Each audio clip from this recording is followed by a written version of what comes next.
Here are some ways to get your spark back, especially when life feels kind of dull and you're just going through the motions. The first thing that helps, and we hear it all the time, but it's following through on the tiny promises that you make to yourself, and it's especially important to make them tangible and not make them too overwhelming. A big reason that you feel like you lose your spark at times is because you feel like you lose a sense of control over your life, and a lot of things in life are out of your control, but there are also a lot of things in your control, and that's where your spark lives, is in the things that you can control. They don't have to be huge goals, just small goals that you can actually keep. Saying things to yourself like, I'll drink water when I wake up, or I'll go outside for 5 minutes, I'll stretch for 10 minutes before bed, or I'll respond to that text instead of avoiding it. And this is all just confidence 101. Like, confidence and getting your spark back go really hand in hand together. Once you build that self-trust and get your confidence back through building self-trust, that alone will just bring your energy back and bring your spark back. The second thing is changing your environment, even just a little bit. And one way to do this is if you normally spend a lot of time at home or like at a certain place doing something,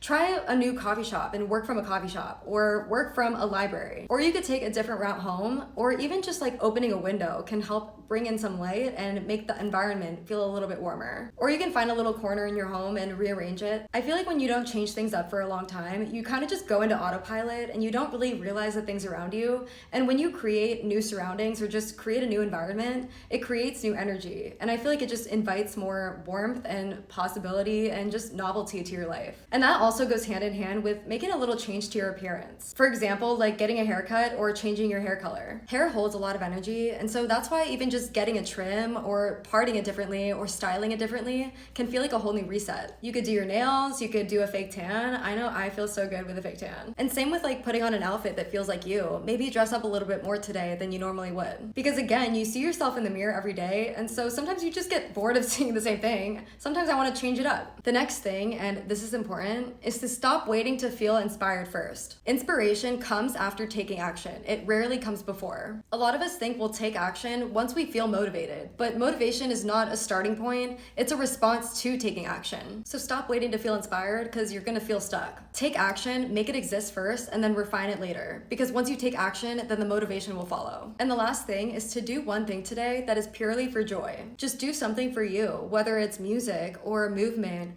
or being outside. It's really important to bring back creativity and play into your life, because think back to when you were a kid, you felt so free and you just could do anything. The world was your oyster and you had so much creativity and a huge imagination. When you allow yourself to enjoy something without a reason, your body can finally relax. And when you're in a relaxed state of mind, then your spark can finally have room to come back. And I'll just end this by saying, when life feels dull and you feel like you've lost your spark a bit, it's usually a signal that your life just needs more movement in it, and not a huge dramatic